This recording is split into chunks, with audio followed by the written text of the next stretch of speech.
Queridos hermanos,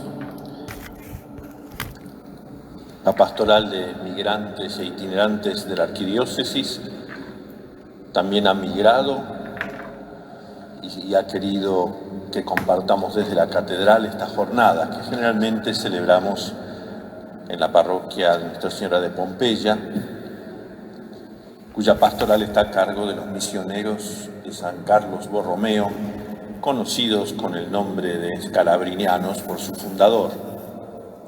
Y aquí, quien les ha leído el Evangelio o ha proclamado para todos nosotros el Evangelio, el padre Aldo, muy conocido en la arquidiócesis porque donde uno llega, comenta a la gente, aquí estuvo el padre Aldo.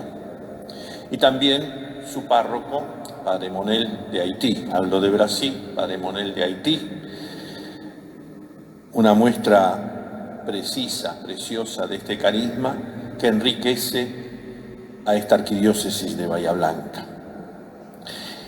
Y por eso hemos querido no solo celebrar el 6 de septiembre allá, presidido por mi hermano querido Jorge Wagner, sino hoy terminando con la jornada mundial, jornada nacional el 6, jornada mundial, como extendiendo a todo el mundo esta oración por los migrantes, por los desplazados.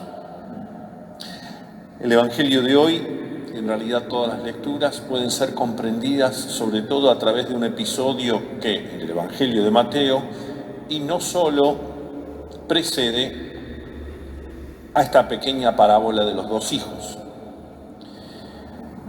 Pocas cosas se repiten en los 4 relatos evangélicos y una de ellas es la expulsión de los vendedores del templo de parte de Jesús, que arranca de parte de los fariseos, los doctores de la ley, los que, digamos así, controlaban el templo, la ley y la observancia del sábado, una pregunta que es siempre la nuestra. ¿Quién te ha dado autoridad?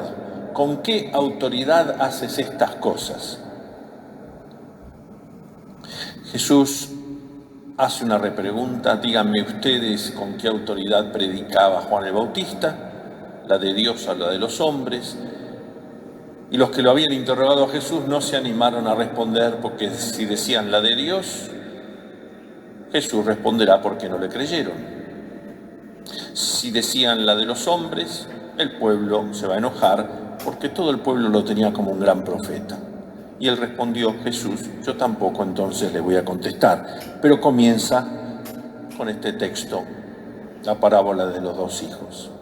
Pero vayamos al texto de Ezequiel, este profeta. En Israel, como aún en nosotros, prevalecía en el Antiguo Testamento una comprensión, digamos así, entre comillas, corporativa de la responsabilidad, de la culpa. El sujeto de los actos morales rectos o defectuosos es la comunidad, el pueblo en su conjunto. Pero parte de Israel ha sufrido el exilio, la deportación, una especie de migración forzosa, desplazamiento de parte del imperio babilónico. Y ese pueblo que está allá se comienza a preguntar por qué sufrimos las consecuencias nosotros de aquellos que pecaron, nuestros padres. Y después, rumiando estas cosas en la tristeza y la angustia de estar lejos, como la culpabilidad viene de la religiosidad, uno comienza a levantar la mirada a Dios y a echarle la culpa a Dios. Es injusto su proceder. Bueno, hoy pasan cosas por el estilo. Cualquier cosa, sobre todo nosotros los argentinos, que pensamos que cada día, por ejemplo, el Papa se levanta a ver qué les va a decir a los argentinos, a ver de la grieta de qué lado está, etcétera, dice cosas al mundo, por ejemplo, sobre cómo curar al mundo, las catequesis, estas que nos enseñan qué virtudes son necesarias para salir mejores de la pandemia y no volver atrás como antes, estas normalidades absurdas que queremos recrear. cuando esto nos está enseñando una solidaridad inmensa entre los hombres. Lo cierto es que cualquier cosa que pase en nuestro país, no importa y no soy quien para decirlas, a la culpa la tiene algún amigo del Papa, por lo tanto el Papa, por lo tanto la Iglesia, por lo tanto, y así somos. Lo mismo que ocurría siglos antes de Cristo con este pueblo que sufría la deportación. Efectivamente cuesta asumir la propia e intransferible, no digo culpa, sino responsabilidad ante el bien y ante el mal. Y al mismo tiempo es importante conjugar de un modo integral y armónico la responsabilidad colectiva y personal. Alguna vez aquí he referido a aquella exhortación apostólica del Papa San Juan Pablo II respecto al pecado. Todo pecado tiene una consecuencia social, como también todo acto virtuoso tiene una consecuencia social, aunque sea invisible a los ojos nuestros. Todo. Después hay algunos pecados que directamente atacan al hermano o a la hermana, homicidio, aborto, etc. Y también hay actos buenos que directamente afectan para bien a un hermano o una hermana. Te ayudo, doy de comer, etc. Visito al enfermo. Y luego también hay pecados que se llaman sociales porque son verdaderas estructuras de pecado. Y ahí hablamos de los autoritarismos, hablamos de leyes que son en sí mismas malas y que porque son leyes nosotros decimos ya obligan porque están sancionadas por este o por aquel. Incluso hasta los campeones de la libertad individual, por el hecho de una ley que ya está sancionada, la imponen aún contra la voluntad de las personas porque ya tienen 3 o 4 sellos. Y con esto no estoy yendo en contra de la democracia, sino de las responsabilidades personales y colectivas frente al bien, frente al mal. Eliminar cualquiera de estas perspectivas, la personal o la colectiva, puede llevar a grandes injusticias. Podemos estar 4, 5, 6 años lamentándonos de la herencia recibida de los otros, y eso le toca a todos, también a nosotros. A veces los párrocos, los sacerdotes o los obispos, esto no lo hizo mi predecesor, etc. O podemos incluso meter a todos en una misma bolsa y decir que vayan a laburar o que se vayan todos y ya soluciona el problema, porque yo ya tuve una posición bien clara. Eso son frases que son muy fáciles, son como hashtags, como para mandar para las redes sociales, y ya me lavan y eximen de la responsabilidad. Nos lavamos las manos individuales o comunitarias. De esta manera, exigimos a otros que nos sigan por las meras palabras que decimos. Siempre hay algún responsable que no soy yo. Dios, en estas lecturas de hoy, nos descubre que interviene en la historia y que sobre todo recalca, como Ezequiel al pueblo desplazado, la responsabilidad libre y personal del hombre. Y esto se da a través de 2 elementos que van juntos y que hoy, justamente en esta jornada, sirven para nuestra corrección o conversión. Una es la corrección fraterna. Los creyentes no vivimos de acuerdo a nuestra fe y muchos, creyentes o no creyentes, nos lo recuerdan. No viven ustedes de acuerdo a como dicen vivir. Otro carril con el que se crece en la santidad es la sincera y con la guardia baja acusación de sí mismo. Los profetas apelan a que sepamos bajar la guardia y reconocer nuestras faltas, y apelan también a esa corrección fraterna para restaurar moralmente a las personas y al conjunto del pueblo. Al conjunto del pueblo, a los individuos, como nos regala hoy la palabra de Ezequiel. Claro, y esto no es de antes de Cristo.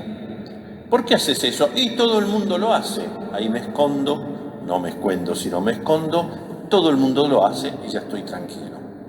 O a veces, y es el sentido de la misma parábola de Jesús de hoy, somos expertos observantes, no de nuestro propio actuar, sino del actuar de los demás, de los que otros hacen o dejan de hacer, y no nos hacemos cargo. Y atamos pesadas cargas a quien no puede, no sabe o quizá no quiere cambiar, pero necesita de la palabra y del gesto amigo para corregirlo.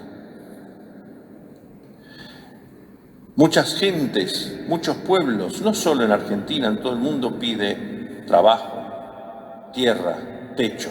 ¿Está mal? No, no está mal. Es un derecho natural, más natural y primario que la mera propiedad privada que aún todos los padres de la Iglesia, Santo Tomás de Aquino, el teólogo que algunos podemos citar para nuestra conveniencia, sostienen. La propiedad privada es un derecho natural, sí, pero secundario. Viene después del derecho de la vida, del derecho a la alimentación, a la educación, etc. Pablo está escribiendo una carta a una comunidad dividida, como parece estuviéramos divididos nosotros. Sufre desde la cárcel esa herida. Le angustia, por decirlo de alguna manera, la posibilidad de que se quiebre o se divida esa comunidad que tanto amó y ama desde la cárcel, que es la de Filipo, la primera comunidad cristiana de Europa. Y el apóstol no apela solo a los yo se los dije, como tantos de nosotros. Y no me refiero solo a los políticos, a los educadores, también a los eclesiásticos. Ya les dije.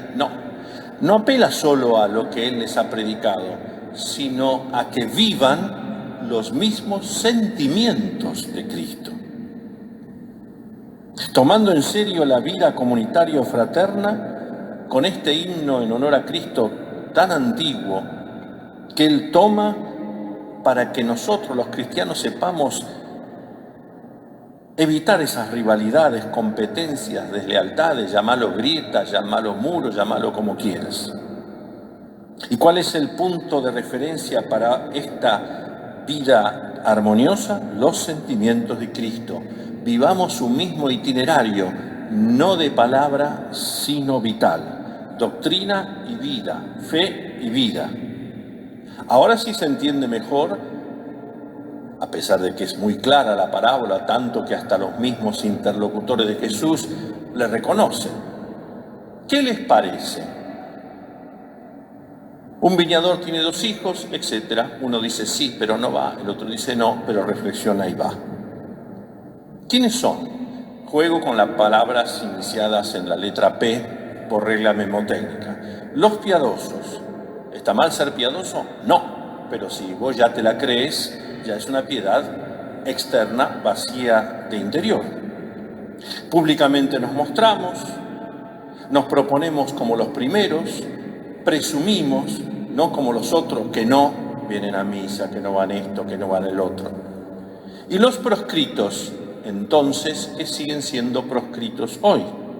Y los señalamos, publicanos, pecadores, pequeños.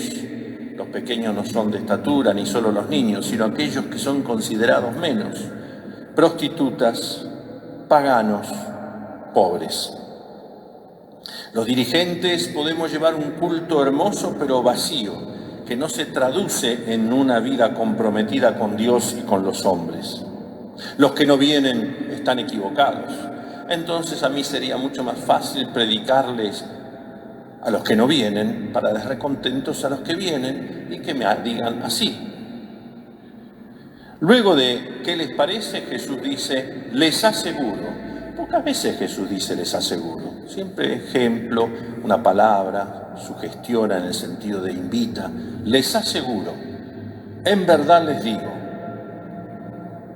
Esta multitud de los desplazados que dice no y se arrepiente. Pero además el contenido de la palabra viña tiene una riqueza inmensa en la historia de Israel y en el Evangelio. Tanto que Jesús en la última cena dice, yo soy la vid y mi Padre el viñador. Como en el Antiguo Testamento tantos profetas, Isaías, identifican al pueblo judío como una viña que Dios quiere que produzca frutos buenos y no uvas agrias. Fíjense que no se limita a la palabra viña al culto, sino a todo el modo de vivir. Acuérdense el domingo pasado, los jornaleros de la viña. Es una parábola exigente. ¿Cómo puede ser que el que llegó al final tenga el mismo salario que el que estuvo todo el día? Lucas lo traduce en la parábola del hijo pródigo. Y luego el domingo próximo, este trabajo en la viña, esta viña, producirá incluso el asesinato. Una parábola trágica. Los viñadores homicidas, que no dudan en matar al propio hijo dueño de la viña. Nosotros notamos cada día esos ídolos de bronce que señalan hacia dónde hay que ir, pero no se mueven porque son de bronce, y le señalan el resto de esos que hacen homenajes alrededor de los monumentos a dónde hay que ir. Y con esto, insisto, no estoy hablando contra de San Martín y los grandes próceres. Estamos llenos de bronces en las ciudades y en pueblos, llenos. Algunos nos llaman, y por qué no decir nos llaman tribuneros, porque hablamos para la tribuna y según lo que la tribuna reaccione, ahí cambiamos de parecer o de discurso, según el capricho. Pero también me refiero a la tribuna y no al que habla la tribuna, que es capaz de viva, viva, viva el jugador que me gusta hoy y mañana a la tarde juega mal y chiflarlo y abuchearlo. Y así lo hacemos en la vida. O lo llamamos macaneadores, o lo llamamos mentirosos. ¿O acaso no decimos, a ese no me gusta porque no ha cumplido lo que prometió? Y esto lo refiero a distintos estratos sociales, lo deportivo, lo político, lo eclesiástico, lo religioso. Pongan ustedes el ámbito o el ecosistema que quieran, porque no estoy hablando de los que no están para salvarme a mí mismo.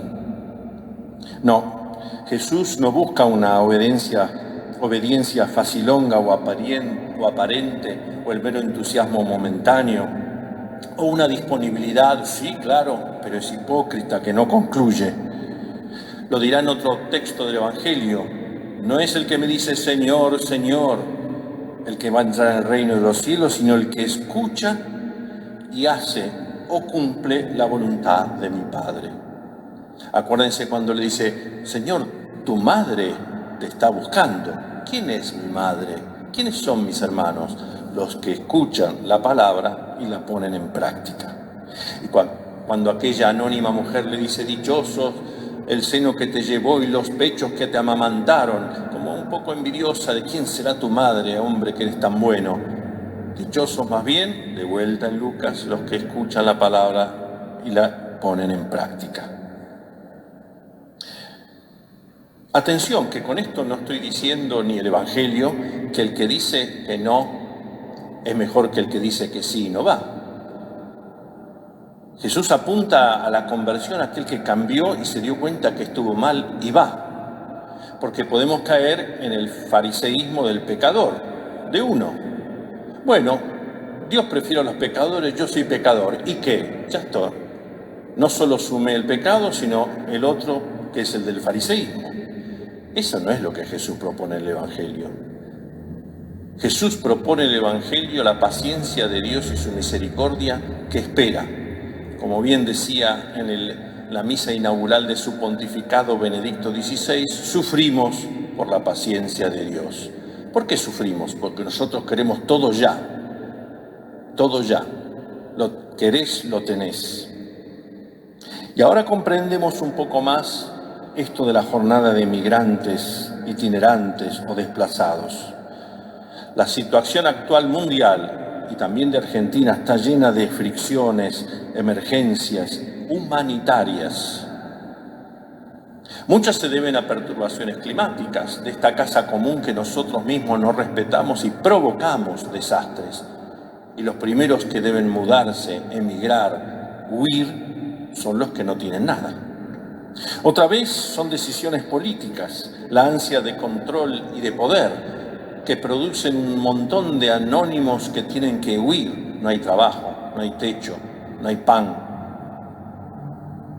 no hay tierra. Gracias a Dios, en mis tareas anteriores he podido ver centenares, miles de gente vagando de un lado al otro, no vagando de vagos, sino buscando un lugar para trabajar. Es fácil decir que trabajen, vagos, no quieren. Qué fácil que es decirlo. Ahí es donde tenemos que volver a pensar, no el mérito de, por supuesto, que recibe en justicia por su trabajo. El salario de fin de mes es meritorio, no es un regalo. Pero lo que el Evangelio de hoy está reconociendo es el don de la misericordia. A esto se suman estos desplazamientos, la precariedad, el abandono, la marginación, el rechazo del COVID-19. Como en tiempos de Herodes, muchos deben huir para salvarse, obligados a huir para buscar una salida. Y este año la meditación del Papa se concentra en los desplazados internos. ¿Qué significan? En un mismo país. Muchos son trabajadores golondrinas, otros no tienen trabajo en su lugar y están buscando por aquí o por allá. Y esto exige un camino de conversión para todos urgente. Y les regalo los verbos que el Papa usa para terminar en este mensaje que es hermoso, con una pequeña apostilla que me sirve para la propia conversión y la conversión del pueblo que estoy destinado a animar. Al acoger, proteger, promover e integrar a los migrantes, el Papa agrega algunas acciones. Conocer para comprender. Es fácil leer la tapa del diario o escuchar o ver el portal predilecto porque se adecúa a mi propia ideología y me dice lo que quiero oír y aplaudo. En cambio, es difícil conocer al que sufre esa circunstancia para comenzar a comprenderlo. ¿O acaso no decimos, no hables si no sabes? Aplica esa frase, no hables si no sabes. Formarse, no solo informarse. El segundo verbo es hacerse prójimo para servir. No miremos a otro lado. Quien sirve, comprende. Hacerse prójimo para servir. Si no me hago prójimo del otro, y esto suena a la parábola ahí sí del buen samaritano, es muy difícil que pueda ser servidor. Escuchar para reconciliarse. El gran problema de las familias y en nuestra sociedad es que no nos detenemos para mirar y escuchar. O no decimos muchas veces, escúchame, ¿querés? Antes de responder, escúchame lo que quiero decirte. Compartir para crecer. ¿Cuántas veces nuestras madres o padres en nuestra casa dicen, ayúdalo, ¿no ves que no puede? Y no lo tomo como un enojo ni como una exigencia, sino que mis padres me ayudan a ver la necesidad del hermano. Vení, sentate, contame lo que te pasa. Involucrar para promover. Aquí estoy. Lo digo por el celular, lo digo por teléfono, lo digo en casa. Vení y charlamos, decime qué te pasa. Si no involucro al otro, ¿cómo voy a promoverlo? Es fácil juzgarlo y mandar una frase al aire. Y finalmente, colaborar para construir. Vamos juntos a ver qué pasa. No estás solo. Termino. Ven hoy a mi viña, es la exigencia o la invitación del Padre a los dos hijos. Hoy. El hoy en el Evangelio es clave. No alcanzaremos nunca la santidad plena mientras vivimos, pero debemos alcanzar la medida fijada por Dios para cada día, el hoy. No mirar demasiado adelante, bueno, ya me convertiré, ni demasiado atrás, somos elegidos, ya me convertí. Vivir eternizados en el mundo presente. Solo así viviremos en paz, expiaremos el pasado y prepararemos el futuro. Solo así realizaremos la justicia. Todas las mañanas levantarnos con deseos de ser santos, justos, y todos los días acostarnos a la noche con la seguridad de haber sido otra vez perdonados. María de la Anunciación, peregrina en la Visitación, pobre en el portal de Belén, huyendo con su esposo José y con el hijo, perseguidos por Herodes, en la sencillez de Nazaret, en la dificultad del camino de Jesús, de quien fue su discípula, a Jerusalén y hasta el pie de la cruz, nos enseña qué significa esto de ser desplazados. Y nos enseña a confiar. Que Dios los bendiga.